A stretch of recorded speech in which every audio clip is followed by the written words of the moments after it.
할렐루야. 언제나 우리를 푸른 풀밭과 쉴만한 물가로 인도해 주시는 우리 하나님의 은혜와 사랑이 주일 3부에 나와 예배하는 여러분 모두에게 충만하게 부어지게 되기를 간절히 바랍니다. 여러분, 낮과 밤이 있고 또 빛과 어둠이 있고 모든 일에 양면이 있듯이 더위가 지나가면 곧 시원한 바람이 찾아오게 될 줄로 믿습니다. 여러분의 인생에 더위도 가뭄도 아픔도 고난도 슬픔도 다 지나가고 나면 곧 웃을 수 있는 기쁨의 날이 찾아오게 될 줄로 믿습니다. 그런 마음으로 옆에 계신 분에게 그 또한 지나갈 겁니다 라고 인사해 주시기 바랍니다.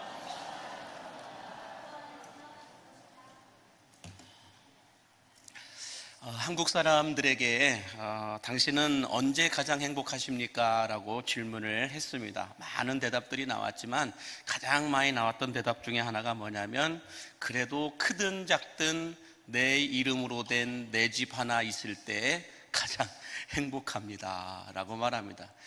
이렇게 많은 집들이 있는데 내 이름으로 된 내 집 하나 없을 때 참 많이 여러분들 기도하게 되잖아요. 그런데 내 이름으로 된 작은 집이든 큰 집이든 내 집을 마련했을 때에 가장 행복합니다 라고 한국 사람들은 말했다라고 합니다. 그래서 아침부터 저녁까지 내 이름으로 된 내 집을 마련하기 위해서 그렇게 열심히 살아가는 것을 볼 수가 있는데요. 이렇게 우리 육신의 행복을 내 집 마련의 꿈이 이루어졌을 때라고 한다면, 그러면 우리 영혼은 언제 가장 행복할까? 우리 영혼도 내 집이 마련되어졌을 때 가장 행복하다라고 한다면 우리 영혼의 집은 어디일까요? 그것은 바로 예수 믿고 구원받아 천국에 들어갈 때임을 믿으시기 바랍니다.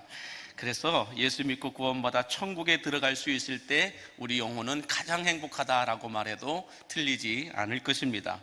그래서 많은 사람들은 육신의 집을 얻기 위해서 새벽부터 저녁까지 땀 흘려 일하고 또 수고하듯이, 수많은 사람들이 아직도 내가 사랑하는 사람들이 영혼의 집을 마련하지 못해서, 예수 믿고 구원받지 못해 천국에 들어가지 못해서 아직도 30년, 40년, 50년을 기도하고 있는 분들이 우리 주변에 많이 있는 것을 볼 수가 있는데요. 바라기는 여러분 요한 3서 1장 2절에 보면 우리가 너무 잘 알고 있는 말씀이 있죠. 한번 띄워주시면 이렇게 말씀해요. 사랑하는 자여, 내 영혼이 잘된 같이 내가 범사에 잘되고 강건하기를 간구하노라 라고 말씀하고 있습니다. 저는 여러분의 육신의 집도 영혼의 집도 마련되어지는 그때가 수일 내에, 수년 내에 이때가 될 수 있게 되기를 주의 이름으로 간절히 축복합니다. 오늘 본문의 말씀은 페르시아 제국의 아하수에로라고 하는 왕이 있었습니다. 아하수에로라고 하는 왕이 있었는데, 그 왕의 왕후의 이름이 첫 번째 왕후는 와스디라고 하는 사람이었는데, 이 와스디가 아하수에로 왕이 술판을 벌려놓고 지방에 있는 관료들과 또 이 궁 안에 있는 모든 관료들을 다 모아놓고 내 아내가 얼마나 예쁜지 한번 자랑해보기 위해서 와스디를 오라고 했어요. 그런데 와스디가 그 명을 거역하고 그 술자리에 나오지 않았습니다. 이 왕이 자존심이 많이 상해가지고 그 와스디를 폐위를 시켜버립니다.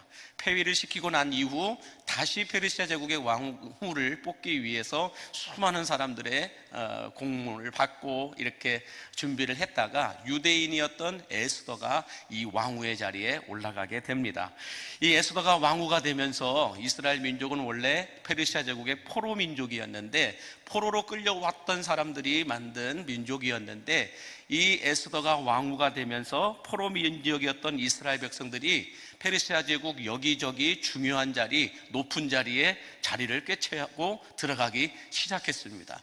이 모습을 상당히 불편하게 보고 있었던 페르시아 제국의 간신이었던 이 함무다다의 아들 하만이라고 하는 사람이 있었는데, 이 하만이라고 하는 사람이 우리 페르시아 제국의 사람들이 그 자리에 올라가야 되는데 저 노예 민족이었던 포로 민족이었던 이스라엘 백성들이 저 자리에 올라가는 것이 상당히 불편했다라는 거예요. 그래서 이 하만이라고 하는 사람이 악한 음모를 계획을 합니다. 그래서 아하수에로 왕에게 여차여차 이래 해가지고 이 아하수에로 왕의 명령을 받아냅니다. 그 명령이 뭔지 아세요? 이 이스라엘 백성들을 한날 한시에 전체 다 몰살시켜버리는 이 법을, 이 명령을 아하수에로 왕에게 받아내었단 말이에요. 그래서 11개월 후에 이스라엘 백성들 전체, 그 인원이 몇 명인지 아세요? 70만 명이에요.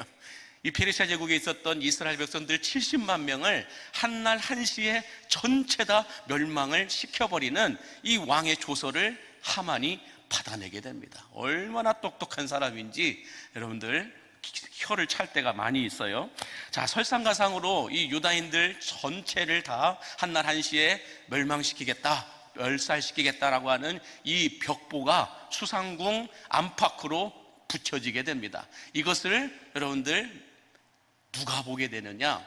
이 에스더를 딸처럼 키웠던 모르드게라고 하는 사람이 이 에스더 라인을 타고 어디까지 올라가냐면 수상궁 수문을 지키는 수문장으로까지 올라가게 됩니다. 이 수문장이다 보니 이 수상궁 안에 있는 안팎의 벽들과 이 모든 것들을 관리하게 되잖아요. 그러다 보니까 이 벽보에 붙여 있는 내용을 보아하니 이런 내용이 붙여 있는 거예요. 이것도 아하수에로 왕이 조서를 내려서 허락을 한 이 법안이 딱 붙여 있게 되는 겁니다. 이에 모르드게와 이스라엘 백성들이, 오늘 우리가 읽지는 않았지만 에스더 4장 1절에서 3절에 보니까 굵은 베옷을 입고 머리를 풀어 헤치고 대성통곡하면서 수상궁 앞에서 크게 애통하였다라고 말씀하고 있는 걸 볼 수가 있습니다.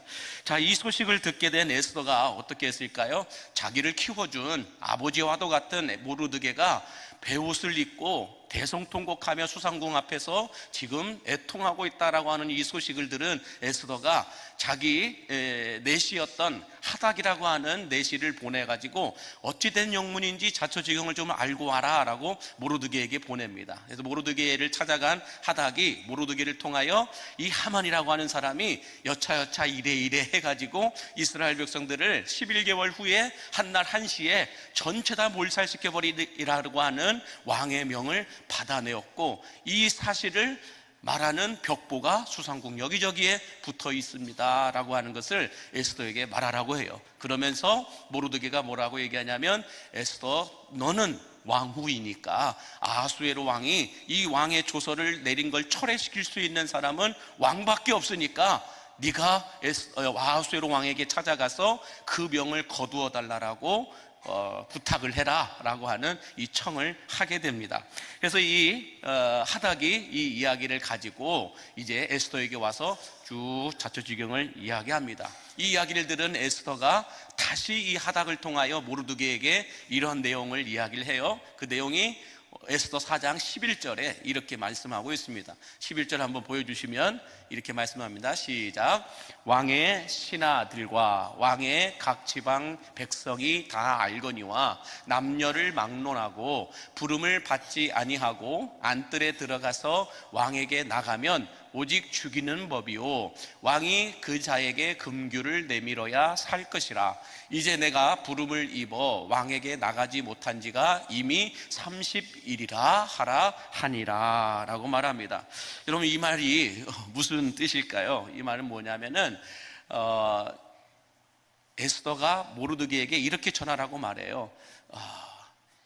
궁 안에는 법도가 있는데 그 법도 가운데 뭐가 있는지 아십니까? 왕이 부르기 전에 왕 앞에 나가는 사람들은 그 자리에서 바로 숙청을 당하게 됩니다. 바로 죽임을 당하게 됩니다.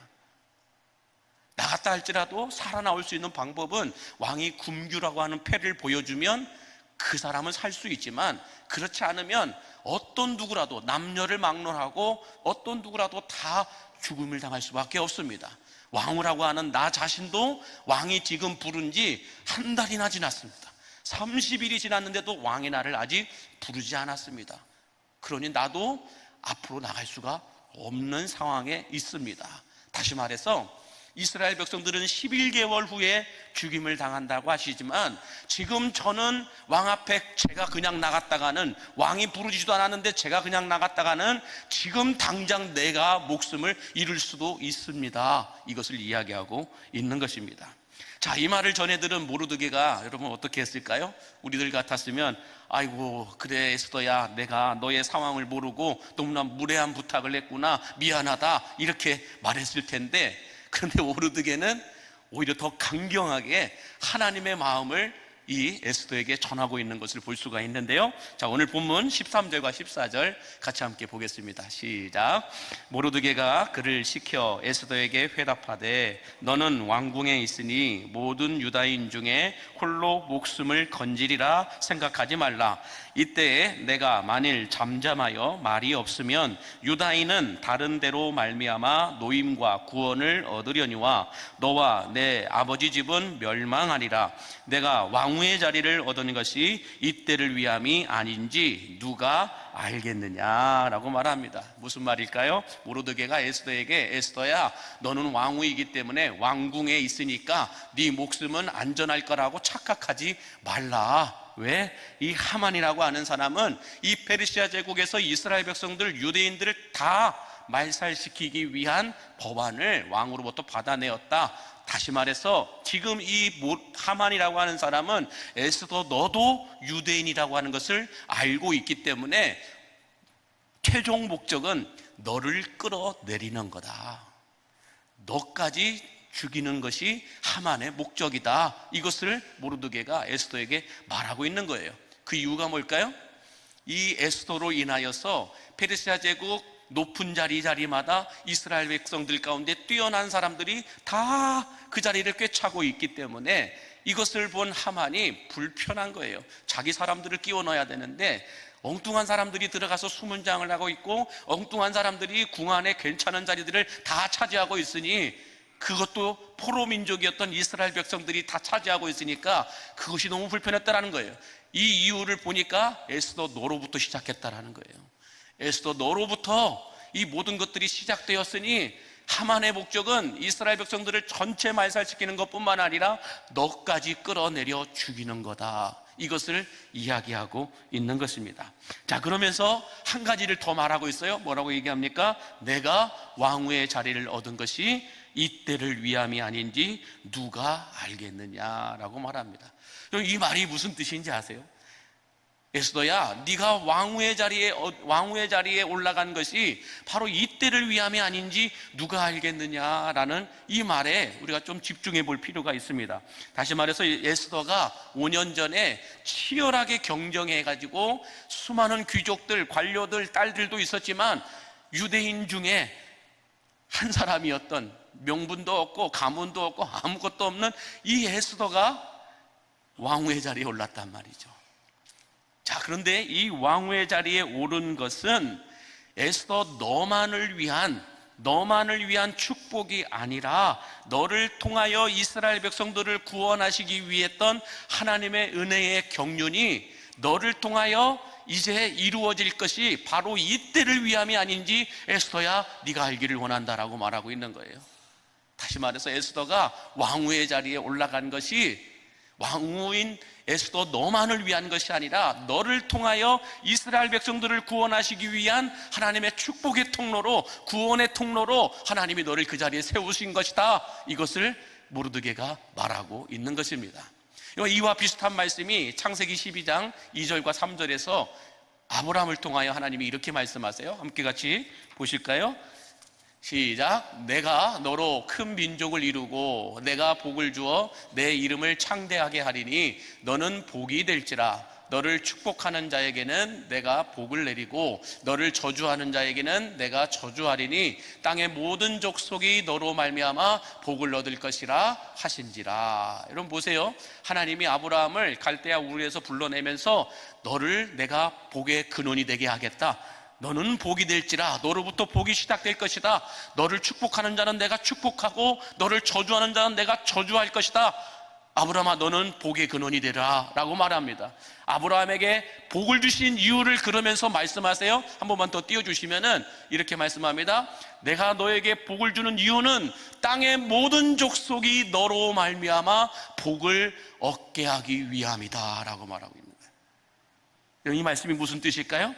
아브라함에게 하나님께서 복을 주신 이유는, 복의 근원이 되게 하신 이유는 아브라함 너만 잘 먹고 잘 살고 행복하라고 주신 것이 아니라 아브라함 너를 통하여서 모든 민족과 열방이 복을 받게 하기 위함이다 라고 말하고 있는 거예요. 아브라함아, 너는 축복의 종착역이 아니라 축복의 통로가 되고자 내가 너를 복의 근원으로 삼았다, 이것을 말씀하고 있는 거예요. 똑같이 여러분, 이 모르드게를 통하여 지금 하나님께서 에스더에게 뭐라고 말씀하고 있는 거예요? 에스더야, 너가 왕후의 자리에 오른 것은 너 혼자 부귀영화를 누리라고 주신 것이 아니라 너를 통하여 이스라엘 백성들을 구원하기 위한 축복의 통로로 하나님이 너를 그 자리에 세운 것이다, 이것을 말씀하고 있다는 거예요. 그러므로 여러분, 우리들도 마찬가지입니다. 우리가 열심히 살았든 어떻게 살았든 여러분은 우리가 남들보다 좀 더 건강하고 남들보다 조금 괜찮게 살고 남들보다 조금 더 똑똑하고 남들보다 조금 더 힘이 있고 괜찮은 명함들을 여러 가지 가지고 있는 이유는 축복의 종착역으로 살라가 아니라 축복의 통로로 살라고 하나님이 그 복을 부어주셨음을 믿으시기 바랍니다. 하나님께서요, 여러분들에게 재력을 주셨습니까? 여러분들에게 은사를 주고 재능을 주고 여러 가지 괜찮은 명함들을 주셨습니까? 여러분들 혼자만, 여러분들만 즐겁고 행복하게 살라고 주신 것이 아니라 축복의 종착역이 되라고 주신 것이 아니고요, 여러분을 통하여 또 다른 누군가가 다시 일어서고 다시 살아나고 다시 회복되고 다시 치유되고 다시 즐겁고 다시 행복할 수 있도록 축복의 통로로 삼기 위하여 내가 너에게 그 복을 주었다라고 말씀하고 있는 거예요. 지금 모르드게가 에스더에게 그 이야기를 하고 있는 거예요. 사랑하는 여러분, 여러분들에게 남들보다 좀 더 건강이 있습니까? 그 건강을 가지고 축복의 통로가 되십시오. 그 건강을 가지고 더 건강하려고 막 더 좋은 것들 막 하무하무 먹고 막 이런 것들 드시러 다니는 거 말고 내 건강 가지고 또 누군가를 섬기는 거예요. 내가 하나님께서 주신 은혜들 가운데 재력이 있습니까? 아니면 뭔가 재능이 있습니까? 그걸 가지고 나라와 민족을 섬기라는 거예요. 이 여수시와 교회를 섬기라는 거예요. 성도들을 섬기라는 거예요.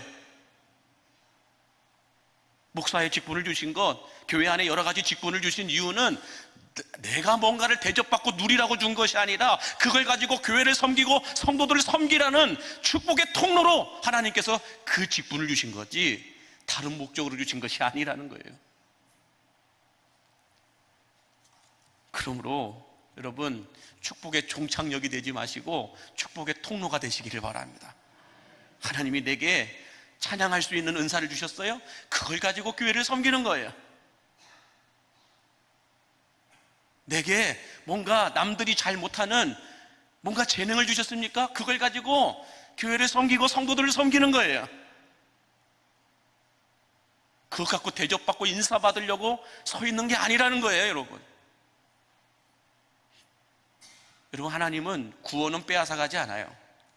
한 번 주신 구원은 이미 예수님께서 십자가에서 보혈의 피를 흘렸기 때문에 흘린 피를 다시 주워 담을 수는 없잖아요.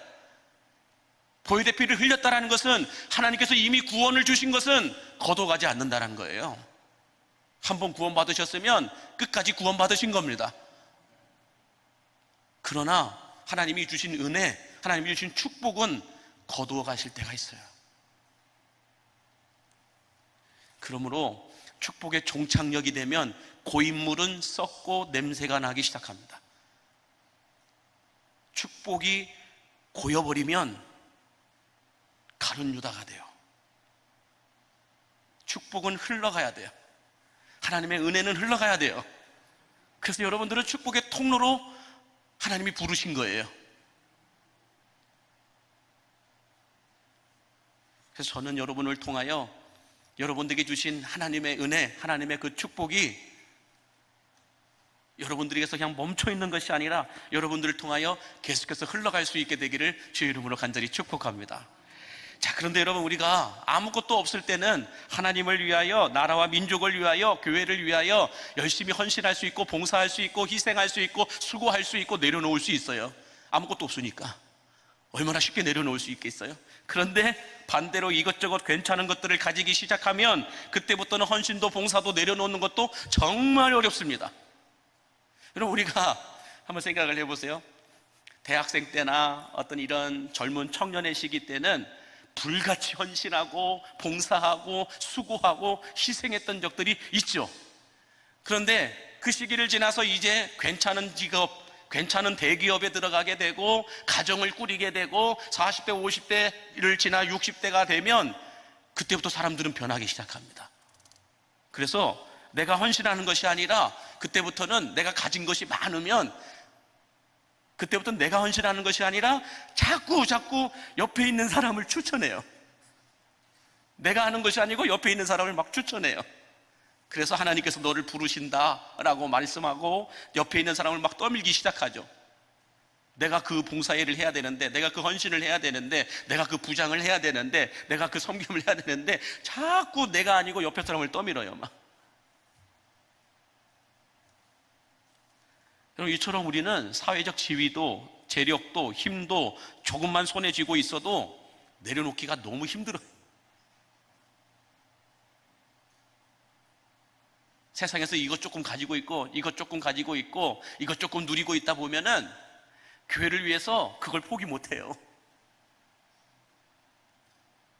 그래서 주일날에도 이런저런 여러 가지 할 것들을 다 약속 잡아놓죠. 주를 위하여서 공부해야 되고 헌신해야 되고 수고해야 될 그 시간들조차도 다 내가 갖고 있는 명함들을 유지하기 위해서 절대 포기하지 않죠. 내려놓지도 않고. 그런데 지금 에스더는 어떤 상황이에요? 모든 세상의 부귀영화를 누릴 수 있는 페르시아 제국의 왕후의 자리를 빼앗길 수 있는 그 결정을 하고 있는 거예요. 빼앗길 수 있는 위험한 결정을 지금 에스더가 내리고 있다는 것입니다. 바라기는 저는 여러분이 가지고 있는 축복에 취해가지고 하나님께서 우리에게 축복을 주신 이유와 목적을 잃어버리지 않게 되기를 간절히 바랍니다. 여러분, 하나님께서 우리에게 축복을 주신, 은혜를 주신, 어떤 여러 가지 괜찮은 것들을 주신 그 목적과 이유를 잃어버리면 우리는 하나님이 그걸 거둬가실 때가 있다는 걸 알아야 돼요. 여러분은 축복의 종착역이 아니고 축복의 통로로 하나님이 이 땅에 보내셨거든요. 하나님이 여러분을 통하여 다른 누군가를 축복할 겁니다. 여러분을 통하여 누군가를 다시 살려낼 겁니다. 여러분을 통하여 우리 광립교회를 행복하게 만들 겁니다. 웃을 수 있는 교회로 만들 겁니다. 여러분은 축복의 통로이지 종착역이 아니라는 거예요. 그렇다고 한다면 하나님이 내게 복을 왜 주셨는지 그 이유와 목적을 잃어버리면, 망각하게 되면 때로는 이 축복을 하나님이 걷어가 버리실 때가 있다는 거예요. 그러므로 저는 여러분들이 하나님께서 왜 나에게 이런 은혜를 베풀어 주시는지, 왜 나에게 이런 축복을 주시는지, 왜 이런 건강을 내게 주시는지, 왜 이런 은혜를 내게 베풀어 주시는지를 잃어버리지 않고 계속해서 누리기 위해서는 어떻게 해야 돼요? 축복의 통로가 되어서 계속 섬기고 나누고 베풀어야 돼요. 계속 흘려보내 주셔야 돼요. 흘려보내면 잃어버리는 게 아니라 하나님은 다시 채워주심을 믿으시기 바랍니다. 자, 에스더가 죽으면 죽으리라, 이 말은 뭘까요? 내 모든 것을 다 잃어버릴 수 있다, 다 빼앗길 수 있다, 그럼에도 불구하고 나는 이 결정을 내린다, 이걸 얘기하고 있는데 그 결정이 뭘까? 오늘 제목의 말씀입니다. 그때를 위해, 그때를 이때로 바꾸기 위해서 나는 이런 결정을 내립니다. 다시 말해서 미래의 축복을 현재의 축복으로 바꾸기 위해서 나는 이 결정을 내립니다라고 말하고 있는 건데, 오늘 본문 15절과 16절 같이 함께 보겠습니다. 에스더가 모르드게에게 회답하여 이르되 당신은 가서 수산에 있는 유다인을 다 모으고 나를 위하여 금식하되 밤낮 3일을 먹지도 말고 마시지도 마소서. 나도 나의 시녀와 더불어 이렇게 금식한 후에 규례를 어기고 왕에게 나아가리니 죽으면 죽으리이다 하니라. 자, 여러분 보세요.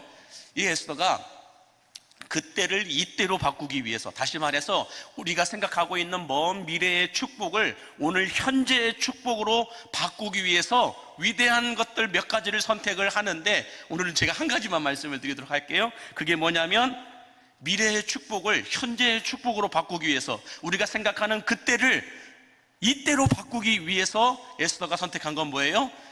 유다인 백성을 다 모으고 나를 위하여 합심하여 기도해 주십시오 라고 얘기하는 거예요. 이게 너무 중요한 거예요, 여러분. 밤낮 3일을 아무것도 먹지도 말고 마시지도 말고 저를 위해서 합심하여 기도해 주십시오. 몇 명이요? 70만 명이. 70만 명이나 되는 사람들이 에스더를 위하여 3일 동안 먹지도 않고 마시지도 않고 금식하며 기도하라는 거예요. 합심하여 기도해달라. 그런데 여러분, 이것을 에스더만 이야기한 것이 아니라 예수님도 똑같이 얘기하셔요. 마태복음 18장 19절과 20절에 보면 예수님이 이렇게 말씀을 하십니다. 함께 같이 보여주시면 시작. 진실로 다시 너희에게 이르노니 너희 중에 두 사람이 땅에서 합심하여 무엇이든지 구하면 하늘에 계신 내 아버지께서 그들을 위하여 이루게 하시리라. 두세 사람이 내 이름으로 모인 곳에는 나도 그들 중에 있느니라. 이 말씀에 보면 두세 사람, 마지노선이잖아요. 두세 사람 이상이 모여서 합심하여 기도하면 하늘에 계신 하나님께서 그들을 위하여 이루게 하신다라고 말씀하고 있어요. 여러분, 여기서 이루게 하신다라는 말의 뜻을 제가 찾아보니까 어떤 뜻을 가지고 있냐면, 이루신다라는 것은 일하신다, 완성하신다라는 뜻을 갖고 있어요. 두세 사람이 합심하여 모여서 기도하면 하나님이 그 기도를 이루시고 일하시고 완성하신다라는 거예요. 다시 말해서 우리 교회를 위해, 그리고 여러분을 위해 하나님께서 계획하신 그 미래의 축복을 현재의 축복으로 바꾸기 위해서는요, 두세 사람 이상의 성도들이 모여서 합심하여 기도하고, 때로는 그것이 절박하고 간절할 때는 금식하며 기도할 때에 멀게만 느껴졌던 미래의 축복이 현재 오늘 나에게 축복으로 찾아오게 됨을 믿으시기 바랍니다. 여러분, 에스더도 그렇고 예수님도 그래요. 성경도 그래요. 미래의 축복을 여러분들이 바라는, 여러분들이 소원하는 그 미래의 축복이 현재의 축복으로 바꿀 수 있는 방법은 합심하여 기도하라는 거예요. 혼자 기도하는 것이 아니라 합심하여 기도하라, 이것을 말씀하고 있다는 겁니다. 여러분, 우리도 에스더처럼 인생의 기로에 서 있을 때가 많습니다. 그럴 때는 일반적인 보통의 기도로는 안 된다는 거예요. 많은 사람들이 사랑하는 가족을 전도하기 위해서 기도하고 있어요. 집 나간 자녀들, 말 안 듣는 자녀들을 위해서 기도한다고 합니다. 무너진 사업을 다시 일으키기 위해서 기도한다고 하시는 분들이 있어요. 취업 때문에, 결혼 때문에 태의 문이 열리기를 놓고 기도하고 있다고 하는 분들이 있어요. 어떤 기도를 하시든지 간에 여러분, 혼자 하시는 것이 아니라 믿음의 형제들에게 부탁하여 함께 합심하여 기도하라는 거예요. 하나님은 성경에도 그렇고 에스더를 통하여 그렇고 예수님도 직접 말씀하세요. 방법은 합심하여 기도하라는 거예요. 다른 것 가르치잖아요. 복잡하게 뭘 해라 이런 거 말씀 없어요. 심플하게 합심하여 기도하라는 거예요. 근데 우리 기도 안 해요. 목사로서 목회를 하다 보면 누가 봐도 저 사람 기도해야 될 사람인데, 기도밖에는 답이 없는데 기도 안 해요. 누가 봐도 저 사람 주님 앞에 나와서 몸부림치며 이 모르드게처럼, 이스라엘 백성들처럼 굵은 베옷을 입고 대성통곡하며 애통하며 기도해야 될 때인데 안 해요. 뭘 믿고 있는지 모르겠어요. 하나님 외에 다른 걸 믿고 있는지, 아니면 권력을 믿고 있는지, 돈을 믿고 있는지, 아니면 사람을 믿고 있는지, 무슨 믿는 구석이 있으신지는 모르겠지만은 기도해야 될 때이고 기도해야 될 사람인데 기도 안 해요. 그때가 가장 안타까워요. 그때가 가장 힘들어요. 누가 봐도 기도해야 될 사람인데, 지금 저 고난의 터널을 지나가기 위해서는 기도밖에 답이 없는데, 하나님을 찾는 것밖에 답이 없는데 기도를 안 해요. 하나님은 다른 것 복잡하게 이런 것 저런 것 하라고 말씀하시지 않으시고, 아주 성경에도 예수님도 심플하게 합심하여 기도하라 이거밖에 말씀하시지 않는데, 여러분, 이 성경에 쓰여졌던 2600년 전에 페르시아 제국의 에스더 때도, 그리고 예수님 시대 때도, 그리고 성령 시대라고 하는 오늘 이 시대에도 방법은 하나예요. 기도밖에 없습니다. 기도밖에 없습니까? 예, 기도밖에 없습니다. 두세 사람이 혼자 기도하는 게 아니에요. 그래서 목장 식구들을 세워준 거잖아요. 목장 식구들끼리 같이 기도하라는 거예요. 두세 사람이 모여서 함께 기도하라는 거예요. 그것도 안 될 것 같다면 교회에다가 여러분의 기도의 제목을 내어놓고 온 성도가 합심하여 같이 기도하라는 거예요. 금식하며 기도하라는 거예요. 그러면 하나님이 이루신다. 뭔 말이에요? 일하신다, 완성하신다라는 거예요. 그 말씀은 저는 이렇게 표현하고 있는 거예요. 미래의 축복을 현재의 축복으로 바꾸어 주신다라는 거예요. 여러분의 자녀들이 다시 주께로 나와 예배하고 하나님을 믿기를 원하십니까? 합심하여 기도하십시오. 가족들끼리 모여서라도 저 자녀를 위하여서 합심하여 기도하십시오. 안 되면 목장 식구들에게 기도 요청을 해서라도 합심하여 기도하십시오. 안 되면 금식하면서라도 기도하십시오. 안 되면 온 교회 성도들에게 기도 제목을 내어놓고서라도 몸부림치며 기도하십시오. 그러면 하나님은 미래의 그 축복을 현재의 축복으로 바꾸어 주셔서 누리게 하여 주심을 믿으시기 바랍니다. 마지막으로 에스더가 이렇게 죽으면 죽으리라고 하는 이 결단의 마음을 표현하니까 모르드게가 어떻게 했을까요? 17절 말씀 같이 함께 보겠습니다. 모르드게가 가서 에스더가 명한 대로 다 행하니라. 다 행했다는 말은 뭐예요? 순종했다라는 거예요. 여러분, 순종은 먼저 누가 했을까요? 모르드게가 먼저 했을까요? 아니에요. 에스더가 먼저 했어요. 내가 왕후의 자리에 오른 것이 바로 이때를 위함이 아닌가, 은혜의 경륜에 대해서 말씀하니까 에스더가 그 말에 순종하잖아요. 순종하면서 그대로 하겠다고 하며 이런 결정을 내리죠. 그러니까 모르드게도 에스더의 말을 듣고 그대로 순종합니다. 여러분, 미래의 축복이 현재의 축복으로 바뀌는 두 번째 방법은 뭔지 아세요? 순종하는 거예요. 나중에 여러분, 우리가 에스더 7장 8장에 가면 하나님의 대반전의 역사가 시작되죠. 하만이 몰락합니다. 그리고 이스라엘 백성들이 다시 살아납니다. 아하스웨로 왕이 그 명령을 다시 철회합니다. 여러분, 이와 같이 우리가 매주일 아니면 새벽마다, 수요일마다, 금요일마다 얼마나 많은 말씀을 듣습니까? 얼마나 많은 설교를 듣습니까? 여러분, 설교를 듣고 순종하지 않으면 그냥 설교로 끝나요. 그러나 설교를 듣고 그 말씀을 삶 가운데서 살아내면 그 설교는 하나님의 말씀이 돼요. 여러분, 유성남 목사보다 설교 잘하는 사람들이 얼마나 많습니까? 기아성 같은 목사님들이 얼마나 많습니까? 그 많은 설교들 유튜브를 통하여 그렇게 많이 듣는 것 중요하지 않아요. 그보다 더 중요한 건 뭔지 아세요? 들은 말씀을 살아내면 그건 설교가 아니라 하나님의 말씀이 되어 능력이 나타남을 믿으시기 바랍니다. 다시 말해서 미래의 축복이 현재의 축복으로 바뀌게 되는 역사가 있다는 거예요. 그러므로 여러분, 설교로 끝나지 마시기 바랍니다. 오늘 가서 목사님 설교 들었어, 그러니까 난 예배 드린 거야. 아니에요. 예배는 어떻게 완성이 되는지 아세요? 우리가 말씀을 순종할 때 예배가 완성이 돼요.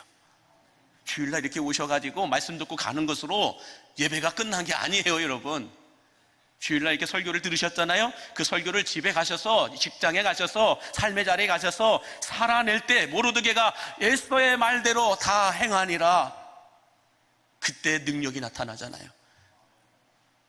모르드게가 그렇게 소원했던 그때가 이때가 되잖아요. 모르드게와 모든 이스라엘 백성들이 그렇게 바라였던 미래의 축복이 현재의 축복으로 바뀌잖아요. 전 여러분들도 똑같다고 봐요. 우리들도 똑같습니다. 하나님의 말씀을, 설교를 들은 것으로 끝난 게 아니에요.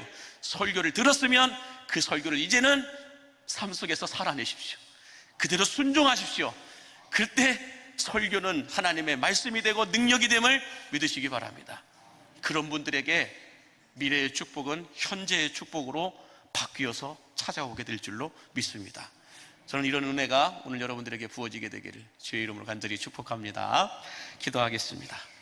만복의 근원 되신 하나님 아버지, 에스더가 왕후가 된 것이 바로 이때를 위함이었듯이 아브라함에게 복의 근원이 되게 하셨던 것이 축복의 종착역이 아니라 축복의 통로가 되게 하시기 위함이었듯이 오늘 우리 안에 부어져 있는 수많은 은혜와 축복들이 하나님께서 예배하신 사람들과 상황들 가운데서 축복의 통로로 쓰시기 위함임을 알게 하여 주시옵소서. 뿐만 아니라 그때를 이때로 바꾸기 위해서 예수님의 이름으로 모여 합심하여 성도들이 기도하고 들은 말씀을 순종하며 나아갈 때에 미래의 축복이 현재의 축복으로 바뀌는 역사가 있게 하여 주시옵소서. 예수님의 이름으로 축복하며 기도하옵나이다. 아멘.